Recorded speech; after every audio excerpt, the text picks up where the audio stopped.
Umarangkada na ang pamamahagi ng 2,000 pisong ayuda para po sa mga benepisyaryo ng Uplift Assistance Program ng DSWD. E paano naman yung mga wala sa listahan?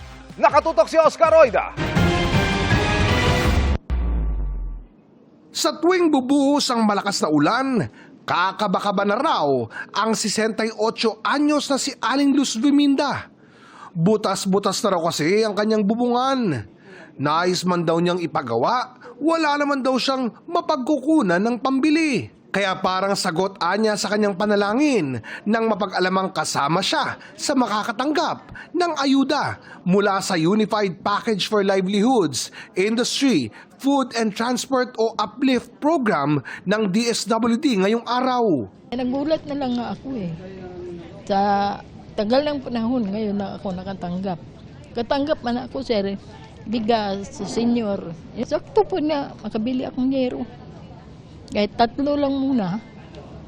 Kasi ang kailangan sa yero ko, sa bahay ko, 6. Tinatayang aabot sa 43 benepisyaryo mula Muntinlupa ang nakatanggap ng 2,000 pesos bilang bahagi ng programa.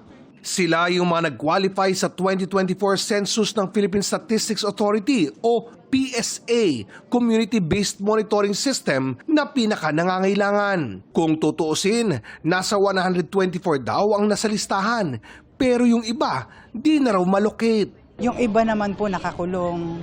Yung iba po nasa probinsya na po. Talagang mostly wala po na po sila dito sa Muntinlupa. Higit na mas marami naman ang benepisyaryo ng Uplift sa Binangonan, Rizal. Aabot sa 1,193 na mga residente ang nailista sa Uplift program. Ang ilan, maagang pumila sa payout center para makasiguro. Pambili rin po ng kahit paano ng bigas po, pagkain. Malaking tulong na rin po yung kaysa sa wala. Sa Marikina, naging maayos din ang payout at validation ng mga benepisyaryo. Hindi naman maayos naman sila siyempre sa maintenance ko kasi hindi kong gamot na iniinom.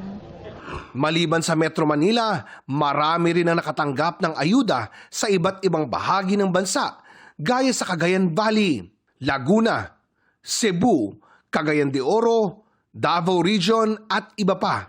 Target ng programa na makatulong sa nasa 7.5 million households. Pero paano naman daw yung mga wala sa listahan tulad ng 60 anyos na ina ni Melody na kinakailangan din daw ng tulong? Kung sakali po sana na na mabigyan po siya ng ganung tulong, bibili niya po sana ng maintenance niya po.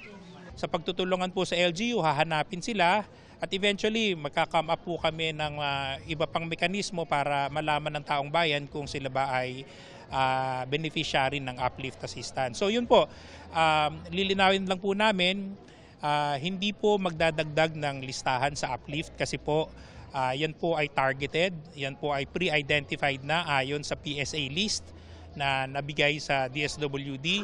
Ayon kay DSWD Secretary Rex Gatchalian, magpapatuloy ang rollout ng programa sa mga sunod pang araw. At kung hindi man daw kayanin na makapunta mismo sa payout center, partikular sa mga nasa Group 2 o yung mga nasa poor at near poor category, CBMS ng PSA. They may send their representatives. So may means of verification. Kaya inallow natin na a representative could claim in behalf of that individual. Oscar Oida, nakatutok, 24 oras.